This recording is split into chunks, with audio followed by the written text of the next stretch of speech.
Hi, I'm Greg Dell here with attorney Jessup, and we're going to talk about a unique service that we offer for monthly disability claim handling, and specifically we're going to talk about Hartford long-term disability claims, in which we've managed tons of claims for many different claimants, and we've obviously reviewed thousands of Hartford claims, whether it's applying, an appeal, or a lawsuit. So we have a lot of experience with Hartford on behalf of claimants all throughout the country. But I first want to get into, and the reason I say it's unique that we offer this service about claim handling, because a lot of lawyers are mostly just interested in the claim denials.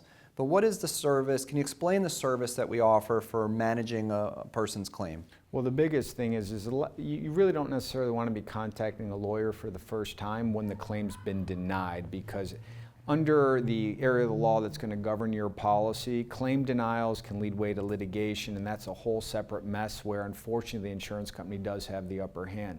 So getting an attorney involved prior to a denial, sometimes through the application process or while you're on claim, allows us to set your claim up for future success, knowing what Hartford's going to look for when it comes to information in your medical records, how to fill out the claim forms, how to work with your doctors to complete those forms, and then also looking into the nuances of the policy itself as to, is there going to be some pitfall where your claim may be limited for a 24-month period. So on the front end, we try to smooth out any obstacles that may come in your way to avoid a denial, and keep you out of court and in a much better position to continue to receive your benefits.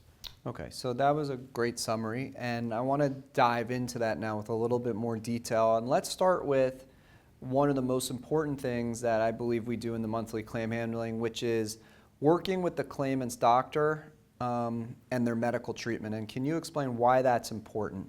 Well, the most important thing about any of your claims is going to be your medical information, and then also what's in the claim forms from your doctor.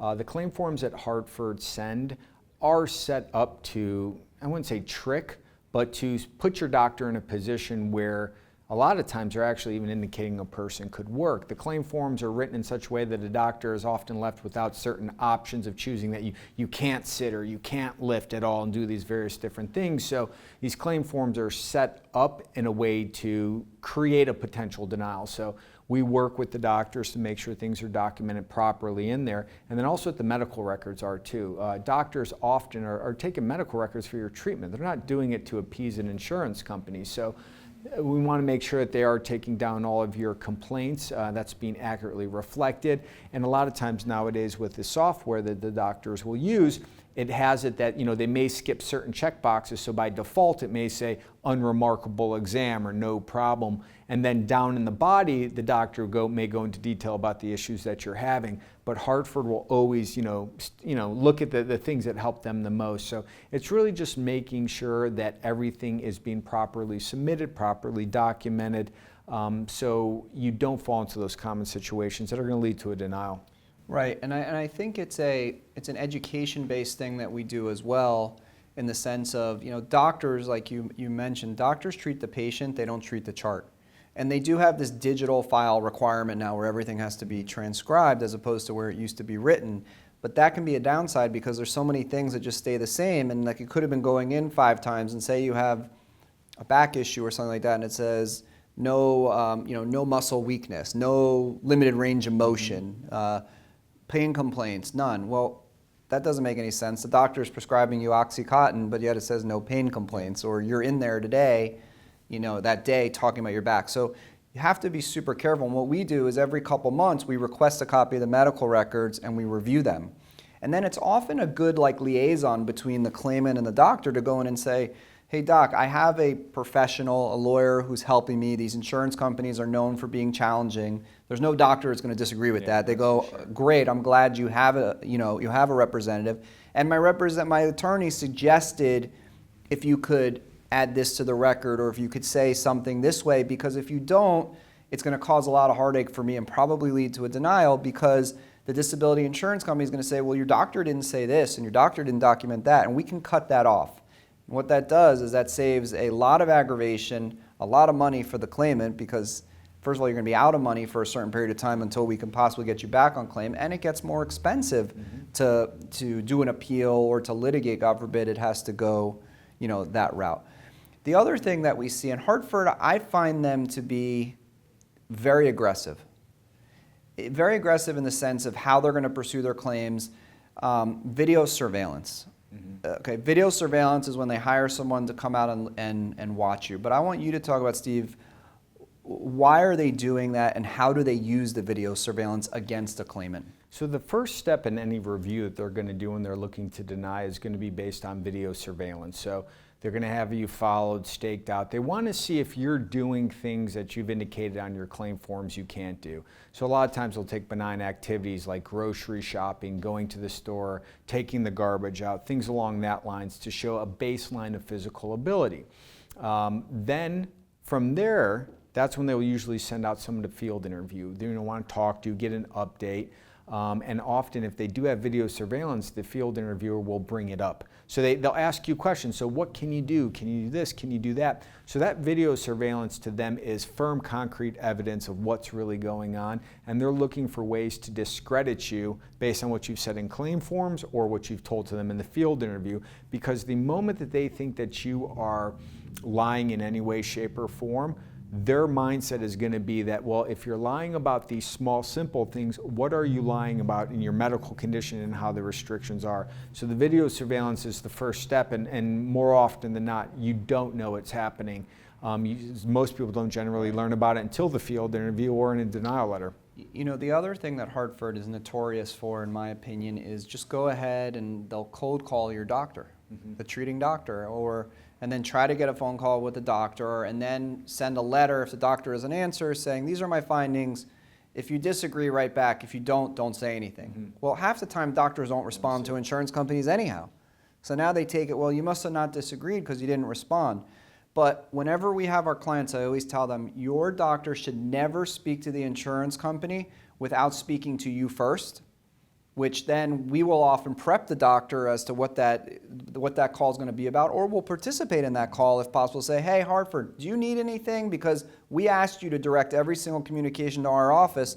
Why are you trying to backdoor us and go directly to the doctor when we said we'll make the doctor available, but we don't want you trying to broadside the doctor with some information that the doctor may not be prepared for because the doctor thinks he's just getting on a call like any other call with some kind of insurance company. So it's very important your doctor prepared, because if there's one little thing that goes wrong, Hartford's going to use that as a basis to deny the claim. Now, Steve, you know that one of the most common areas that we see claims denied is at the change of definition. Explain what that means and how, when we're handling a claim, we help to prepare a client for that change in definition. So most policies, the average is going to be a 24-month own occupation period. So what that's going to mean is that for the first 24 months while you're on disability, they're going to determine whether or not you can perform the material and substantial duties of your occupation. Usually about 6 months prior to that change in definition, this is when video surveillance, things like this will happen, they're going to start reviewing as to whether or not you can perform the material and substantial duties of any gainful occupation based upon your training, education, experience. That's the most generic way of it being done. So what we do on that end is, and a lot of times too, a good majority of people work in sedentary occupations, desk job. And the insurance industry loves to forget about what the real duties of a job are and strip it down to physical components, if you will. So we are always making sure from a medical standpoint, information standpoint, that we're not only setting up that you can't do your job, but future, you're not going to be able to go into any other occupation. If your policy contains an income component saying you have to make 60% of your pre-disability earnings, we can consider getting our own vocational review and report done by an expert to show, based on restrictions, medical problems, job market surveys, that there wouldn't be any occupations this person would be able to do.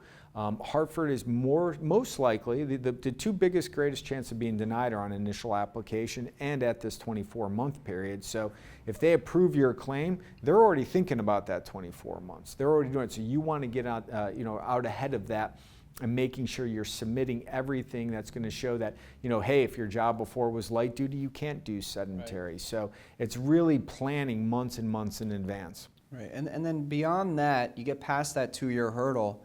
You can never let your guard down with Hartford. No, I mean, I just spoke to someone today, called in. and they are getting paid after their Social Security a couple $100 a month, and Hartford is looking to deny them, sending them to an independent medical evaluation.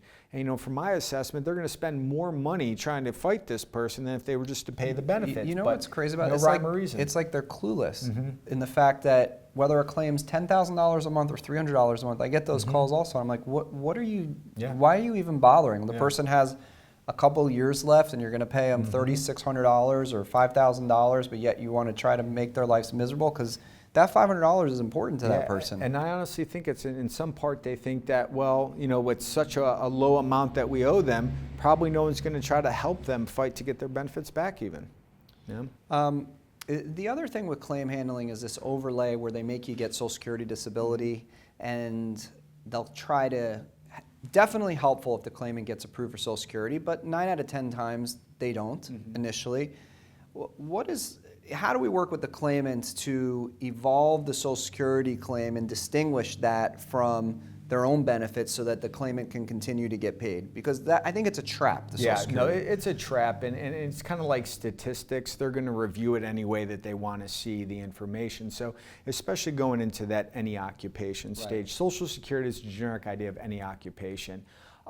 So in one hand, if you are on Social Security, Hartford will write in their letters, well, we use a different standard, and that's why our decision's different than Social Security. However, if you're denied Social Security, they're going to say, well, we agree with Social Security that, you know, you can do these other occupations. So it's really important. Social Security, a big factor for that is going to be the age. If you're younger, much harder to get.